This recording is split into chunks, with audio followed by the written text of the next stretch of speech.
Former Prince, now Andrew Mountbatten Windsor, has officially left Royal Lodge and will live in a home on Sandringham Estate in Norfolk. It comes as his brother speaks out on the Epstein scandal for the first time. Every day, I share a new video exploring the latest stories surrounding Meghan Markle and the royal family. If you enjoy following this ongoing saga, feel free to subscribe, like, or leave a comment. It truly means a lot. Thank you for watching. Now, let's get into today's story. A 64-year-old man, once a senior royal and decorated war figure, now standing in front of a 5-bedroom farmhouse in rural Norfolk. Pest control vans outside, scaffolding half up, and the place smelling damp and neglected, completely losing it. That's the scene insiders are describing from Andrew Mountbatten Windsor's first visit to Marsh Farm, the home King Charles reportedly set aside for him. Final move, the final bit of the jigsaw puzzle, the final part of the demise of the former prince. Yeah, that's right. They had waited a bit and they put up vast sort of protection around the house because just in case, anyone wants to come in and try and move things around, politely saying. Yeah. This is the same property Andrew allegedly called pokey and ramshackle, barely hiding his shock. Reports from outlets like The Mirror, Daily Mail and Hello all point to one brutal word: tantrum. Not frustration, not quiet disappointment, an actual tantrum from a man who once carried the title Your Royal Highness, hosted world leaders, and walked palace halls like he owned them. But this isn't just about a smaller house, it's deeper than that. It's about privilege cracking under pressure, about what happens when someone raised with everything is forced to face reality head-on, and it raises some tough, uncomfortable questions you can't ignore. Before we even get into the reaction, you need to see the place itself, because Andrew's reported meltdown makes a lot more sense when you understand exactly what he saw that day. Marsh Farm is a 5-bedroom farmhouse sitting miles away from the main Sandringham house in Norfolk. Let that sink in for a second. 5 bedrooms on royal land surrounded by peaceful countryside. For most people, that sounds like a dream setup. Quiet, private, and wrapped in some of the best views in England. Taking paintings and valuable things, the things he's had lots of art in his previous home, and he wants all that taken through. So the lorries that are taking him are actually the ones that the royals actually use because they're very reliable. They don't break anything. Yeah. And they... That would be a story, wouldn't it? Yes, and so that's what he's going on. So I wonder who's paying. It must be King Charles, who's paying for that as well. So he's doing that. But for Andrew Mountbatten Windsor, once known as Prince Andrew, that place reportedly felt like a nightmare. According to The Mirror, he was appalled, while the Daily Mail claimed a source said he really did not want Marsh Farm and hadn't lived anywhere that small since leaving Buckingham Palace. Decades. Think about that. Over 20 years at Royal Lodge, a massive 30-room estate in Windsor Great Park. We're talking huge space, total privacy, and a lifestyle that blocks out the outside world completely. A place like that doesn't just give you comfort, it builds a mindset where everything revolves around you. Now compare that to a 5-bedroom farmhouse, and suddenly his reaction starts to say a lot more about him than the house itself. But it gets worse, because size wasn't even the biggest issue here. When Andrew reportedly visited Marsh Farm to check on renovations, looking over work, even measuring curtains to picture living there, things took a sharp turn. Pest control vans were spotted outside, with reports hinting at possible rodent problems. Whether confirmed or not, the image alone hits hard. A former royal standing there while exterminators sit in the driveway. It almost feels unreal. And that's not all. There are also claims the property could face flooding risks due to its location and condition, adding even more pressure to a situation that already looked messy. The Crown had already started major upgrades, CTV going in, a 6-foot security fence, extra monitoring, better internet, even landscaping for privacy. But none of it was finished when Andrew showed up. Andrew Mountbatten Windsor. Uncomplicated chap. There's no drama there, is there? Look, we've been up to what we believe is a place called Marsh Farm. It's at Sandringham. We've been looking at it this week, the last couple of days, and a lot of security fences are going up. A lot of work's being done on getting this house into shape for a former prince. We think that it should be, or we're led to believe that he should be out of or into his permanent home by Easter. However, he could be out of Royal Lodge and into a temporary place by the time of his birthday, his 66th birthday, next month.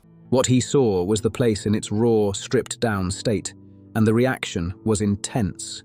Sources described him as visibly angry, openly furious, struggling to keep it together. And again, that same word comes back. Tantrum! That word keeps sticking, and it says a lot. Think about it. When you picture a 64-year-old man, someone who spent his entire life at the very top of one of the most powerful families in the world, reacting like that to a 5-bedroom farmhouse. What does that tell you? Not about the house, but about him. Now here's where it gets deeper, because this isn't just about moving homes. It's about what he's losing mentally. Royal Lodge wasn't just a big house. It was proof that he still had status, still had a place, even after everything.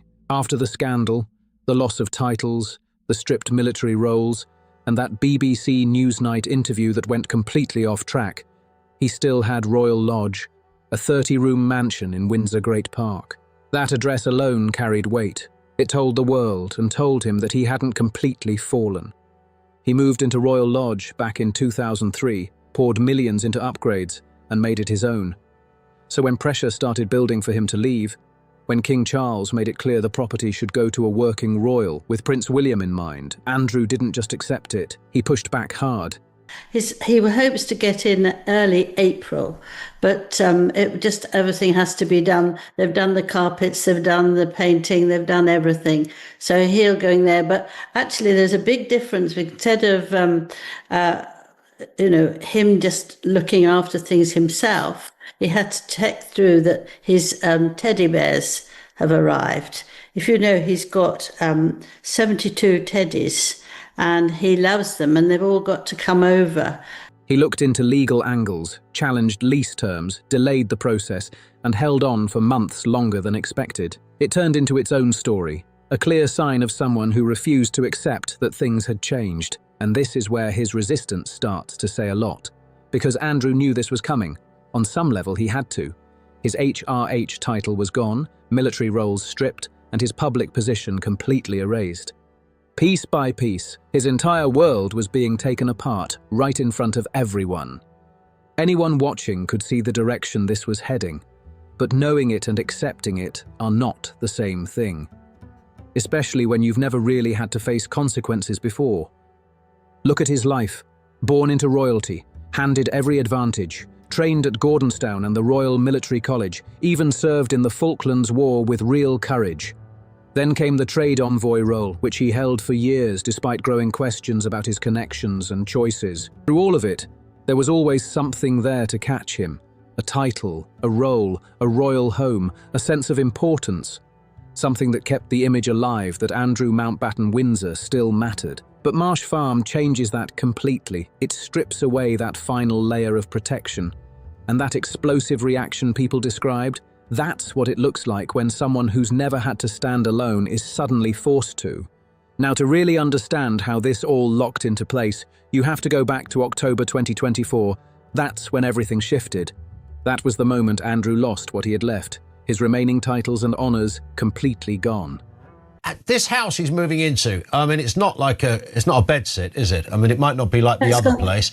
It's got 5 bedrooms, yep. And it's quite smart. But nobody had been using it for quite a while, so they had to clean it up and repair things. But the one he's at the moment is much smaller, so that's not good enough for him. So it's going into this one. Buckingham Palace even released a statement that felt unusually sharp, pointing to serious lapses of judgment and directly referencing sympathy for victims and survivors of abuse. Those words were not sluchino picked, they were carefully chosen.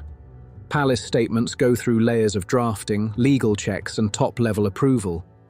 So when Buckingham Palace uses a phrase like serious lapses of judgment alongside sympathy for victims and survivors of abuse, that's not casual. That's an official verdict. It's controlled, deliberate, and it hits hard. Andrew continues to deny all allegations tied to Geoffrey. That's his position.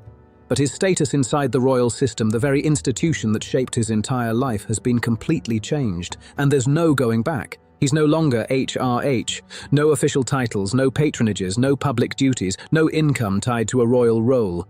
In simple terms, he's no longer an active part of what he was born into. And this move to Sandringham, it's the physical proof of that shift. Royal commentator Robert Jobson pointed something out to Hello magazine that really stands out. He said Andrew is not going quietly. Those 3 words say a lot. Because what does not going quietly even mean at this point?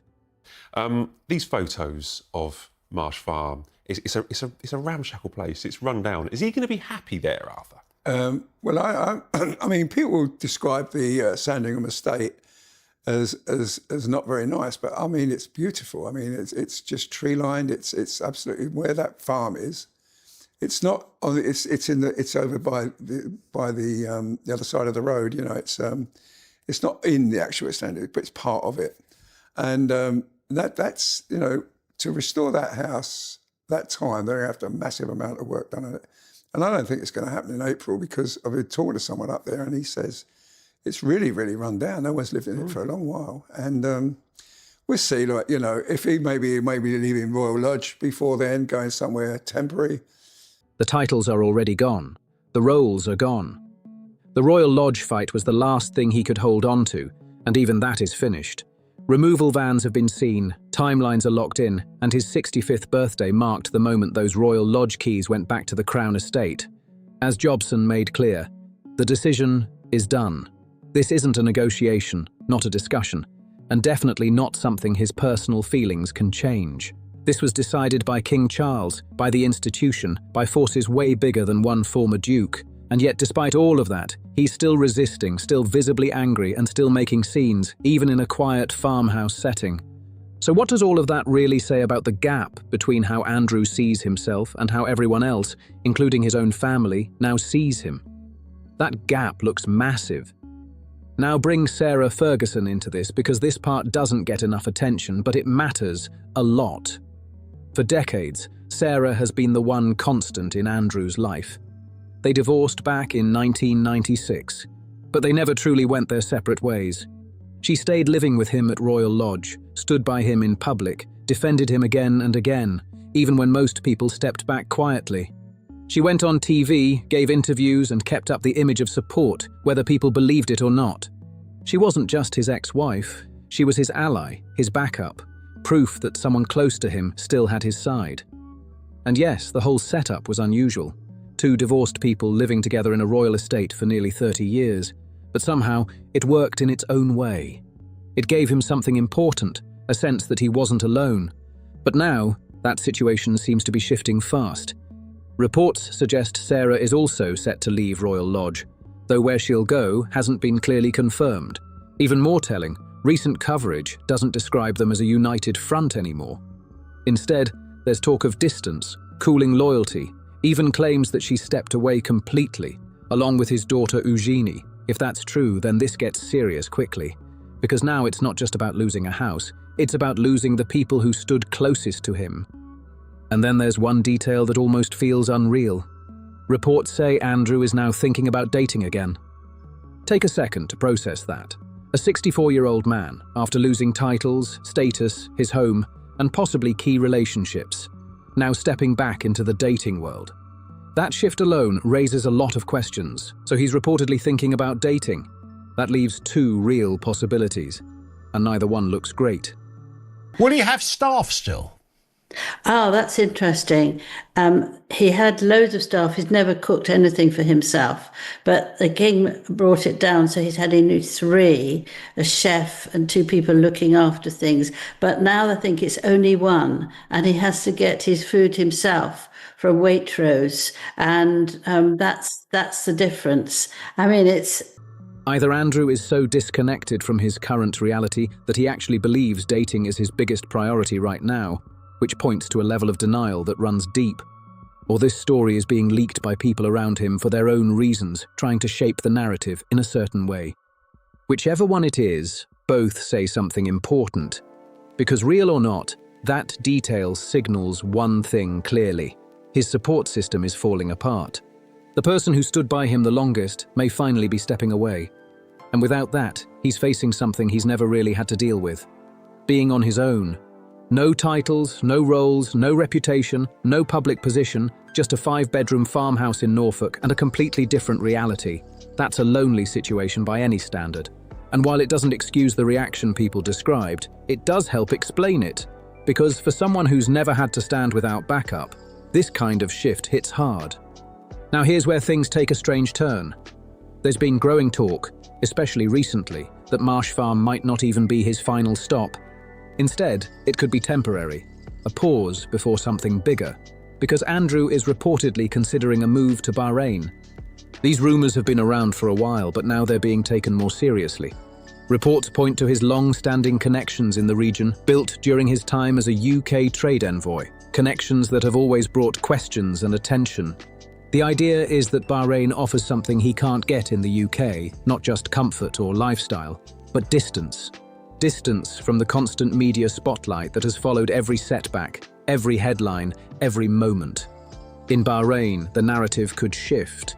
He wouldn't be seen the same way as a former royal under scrutiny, but more as someone with history, connections, and a different kind of presence that still carries weight, even without official titles. If he actually leaves, it says something big. It suggests Andrew has come to a harsh conclusion, whether he admits it or not, that he can't rebuild any kind of stable life in Britain anymore. That everything tied to his name here is too heavy, too public, and too permanent to move past. It means the only real option left might be to walk away from it all completely. But here's the part people aren't really sitting with. Would King Charles even allow that? From the palace point of view, sending Andrew to Bahrain might seem like a clean fix. He's out of sight, away from royal events, no headlines popping up from Windsor or London, no awkward appearances. Out of sight, out of mind. It sounds simple. But there's another side to it. Andrew in Bahrain, with his past connections and history of controversial business ties, could create a whole new set of problems. Does he deserve this house, Samara? It's a No, big old house no that's way. been put together. No? He doesn't. He barely deserves to be put up anywhere, in my opinion. I mean, genuinely. I know you disagree with me, Arthur, but... Well, listen, I'm not saying any more about it because people don't like me hearing this. No. And it's true. I mean... No, I think you're just fair when it comes to Andrew, and I think you look at, forgiveness and allowing people to move on, which is part of the debate, which is absolutely fine. This is what I think the king wants as well. That's why he's doing this. He's putting but I still think they're going to be paparazzi up there chasing him, and every time he goes out on his horse, pictures of him. I mean, when's it going to end? I don't know. I mean, he's not committed any crime. He's not wanted for. He's not a paedophile because he's not been convicted of any crime. He just paid a lot of money to go to Pizza Express. He just lied on Express. television. That was his biggest problem. If he'd have just said on television, "I'm sorry," Because once he's out there, he's no longer within easy reach. If he stays in Norfolk, there's still proximity, family nearby, some level of awareness, some influence. But in Bahrain, that control disappears. Who is he meeting? What is he getting involved in? What deals could be happening behind the scenes? The palace has spent years trying to manage the situation. Sending him abroad might not fix anything. It might just move the problem somewhere harder to monitor. That's the decision Charles is facing, and it's not an easy one. Now, while all of this has been unfolding, there's another piece that stands out for a completely different reason. The silence of his daughters. Through everything, the loss of titles, the Royal Lodge situation, the Marsh Farm drama, even the reports of his outbursts, Princess Beatrice and Princess Eugenie have said almost nothing publicly. And that silence speaks loudly. They've both continued with their own lives, Beatrice with royal duties, Eugenie with her family and advocacy work. But neither has stepped in to defend him or criticize him. They've held a very careful line, staying completely quiet in public, and you can imagine that comes with its own weight behind the scenes. Some reports claim Eugenie has cut off contact with her father, but that hasn't been confirmed by anyone directly involved. And that "if" matters. Because if it were true, it would easily be one of the most painful twists in this entire situation. No matter how people view Andrew, a breakdown between a father and his children is never small. It cuts deep every time. But here's what really stands out. The way his daughters have handled all of this might actually be the smartest move they have. By staying silent, they protect themselves. If they defended him publicly, they'd risk being pulled into the backlash. But if they openly criticized him, that creates a whole different kind of damage. He must be bored senseless. I have no sympathy for this, by the way, but he can't do anything. He can't leave the house. All he can do is go for a horse ride.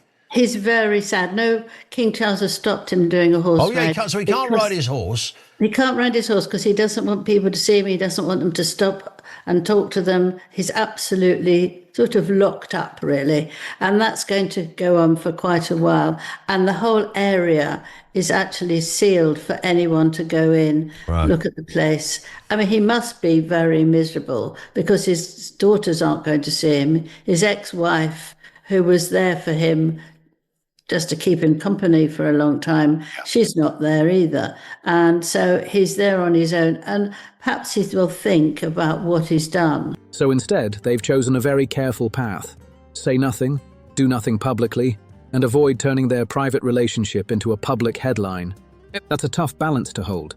They're protecting their own lives while not fully closing the door, and they're doing it quietly, without announcements, without drama, without making it into a bigger story. That kind of restraint says a lot. And honestly, it's a bit heavy when you think about it. Because when the people closest to you decide that silence is the safest option, that sends a message, even if no one says it out loud. It's not official, it's not declared, but it's still real. Now think about Andrew in that moment, standing at that farmhouse, already angry, already dealing with everything changing around him, and knowing his daughters aren't standing beside him publicly. What does that feel like? That's not just a dramatic question. It's a real one, because it's easy to focus on the headlines and forget the human side underneath all of this. Perpetual denial, Angela, isn't it? Yes, he's in perpetual denial. And he just keeps saying, I don't know. Or he can't remember, those sort of terrible sort of things that make you feel. And that's where this story shifts, because now it starts raising harder questions, the kind that don't come with simple answers. So what does accountability actually look like for someone like Andrew Mountbatten Windsor? He's lost his HRH title. His military roles are gone. His public duties wiped out. The Royal Lodge lease is ending, and now he's being moved to a much smaller home, far from the centre of royal power. No civil list income, no official patronages. On paper, that's a major fall. For some people, that's enough. They see it as real consequences, status gone, reputation damaged, lifestyle reduced in a way few in his position ever experience. But others strongly disagree. They point out that he still lives on royal land, still has security, and still benefits every single day from being born into privilege. That the Norfolk farmhouse he reportedly dislikes would be seen as extreme luxury by most people across Britain. And then there's a third view, quieter but still there. Some argue he's been judged without a criminal conviction, that settling a civil case isn't an admission of guilt, and that he's been pushed out of public life while also being denied a truly private one. Mara, new beginnings, compassion for Andrew up at Marsh Farm? I mean, the reality of the situation is that, yes, Prince Andrew does, or just Andrew, sorry. Andrew likes the finer things in life, and obviously that was his hubris, to be honest, and sort of his downfall. And so I think optically it's a very good idea for the king to put him up in this sort of ramshackle place away from the public eye. I don't think the royal family wants to be seen as putting him up in anything sort of lavish or giving him any sort of special treatment. So I do think it's a good decision for them, and I just don't think he should sort of be receiving anything particularly special or shiny in the next few years and for the last part of his life. I think he should just go off into the shadows, and I think that's how the royal family want him to be perceived by the public. There's no simple answer here, and no single view that everyone agrees on. But here's the part that really stands out. It's not the anger itself, because anger in a situation like this is human. Anyone losing status, home, and identity all at once would feel something. What raises questions is where that anger is going, because instead of focusing on the bigger picture, the choices, the consequences, the reality of what's changed, the frustration seems to land on the surface details. The farmhouse, the size, the setup, even things like curtains not fitting properly. 5 bedrooms instead of 30, and that becomes the breaking point. That reaction says more than the situation itself, and it's the part that really sticks. The focus lands on the wrong things, the pest control vans, the driveway, the room sizes. That alone tells you where Andrew's head is at. Not on the people connected to the situation that ended his public role, not on reflection, not even on what comes next, but on the house, the space, the postcode, the status symbols slipping away one by one. And that's exactly what the reaction reveals, and why it's hard for many people to feel sympathy, even if they might have been open to it before. Do still retain some friends, don't they? I mean, I'd imagine he could still cobble together a dinner party guest list. I don't know about that, because I don't think Waitrose would actually produce anything for that. Maybe they will, maybe they won't. But he's got lots of people who are friendly and not in this country who have known him for a very long time. And one of them invited him to a sort of stay and live in a huge sort of palace that he's got. And he could have, swimming pool, all this sort of thing. So he can't. Can he not do? He can't accept those invitations. Well, no, he can't at the moment because there's war. So what happens now? Here's how the timeline currently looks. Andrew is expected to leave Royal Lodge and move into Wood Farm Cottage, a smaller home on the Sandringham estate that Prince Philip used in his later years. That move is meant to be temporary while Marsh Farm renovations are finished. His 65th birthday in mid-February marks the official handover of Royal Lodge. And by Easter 2025, the plan is for him to settle permanently into Marsh Farm. That's the roadmap, but whether he actually sticks to it is still uncertain. Because up to now, he's pushed back at every stage. Delays, resistance, holding on longer than expected. It's been a pattern, but this time feels different. Removal vans have already been spotted. Work is moving forward and the reports are far more specific, suggesting this move is really happening. So, what comes next? There are a few realistic paths, and they don't just affect Andrew, they reflect on the monarchy as a whole. The first option is simple: quiet acceptance. He moves in, adjusts to a smaller life, keeps whatever private relationships remain, and slowly fades out of the public spotlight, exactly the outcome the palace would prefer. This first outcome is the cleanest, not necessarily for Andrew, but for everyone else. It keeps things controlled, contained, and lets the institution move forward without more drama. The second option, ongoing resistance. Andrew never fully accepts the situation, and every few months, new stories pop up. Complaints about the farmhouse, frustration with the move, more reported outbursts. He stays in the headlines, but for all the wrong reasons, becoming a problem the palace can't fully manage. Then there's the third path, the Bahrain move. He does a lot of horse riding. He doesn't have a job. We saw those rainy photos. No purpose in life. What's that? We all need a purpose in life. Whatever it is, rearing your children, whatever. He seems to just be. What should he do? Sorry, no one's interrupted you. We talk about purpose of his life. He could do charity work. He can do that, but at the moment, I think he's so depressed. I think he can do it, but I just hope he can turn his life around. He's got grandkids. Can spend time with them. Yeah. After a short stay at Marsh Farm, maybe just months, he leaves the UK completely. He steps out of the British media spotlight and builds a new life abroad, leaning on long-standing connections and relationships. It solves one issue, distance, but creates a whole new set of unknowns. And then there's the fourth scenario, the risky one. A comeback attempt, an interview, a documentary, maybe even a public-facing project aimed at repairing his image. But given his track record, especially that 2019 Newsnight interview, this path could collapse fast and make things even worse. So which one feels most likely? Because when you step back, this isn't just about houses, headlines, or even those reported reactions. It's about something bigger. The farmhouse, the rumours, the silence, all of it points to one deeper question that's hard to ignore. What does real accountability actually look like? Not just in official terms, but in a way people genuinely believe and accept. So what do people actually want from all of this? Do they want the spectacle? A once powerful man now upset over curtains and room sizes? Do they want that image of someone born into privilege, standing in front of something smaller and still not getting it? Or do they want something more serious? Something harder to define? A real reckoning, someone who understands not just that their life changed, but why it had to change. Because if that's the standard, then that reaction at Marsh Farm suggests we're nowhere close. And that's where everything lands. Andrew Mountbatten Windsor stood in front of that farmhouse and, according to multiple reports, completely lost control. Angry at the rooms, the size, the condition, even the pest control vans. Angry at everything the place represented. So it's going to be a bit of a very much a different kind of life for this man now. I think it would be a very hard life unless he goes out of this country. But I believe they're not going to let him because they don't know what he's going to do. And then he'll probably find other women and other things he wants to do.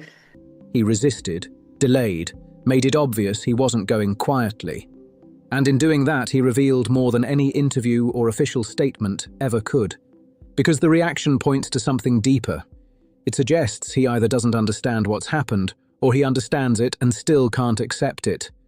That the titles, the estate, the status, those weren't just part of his life, they were his identity.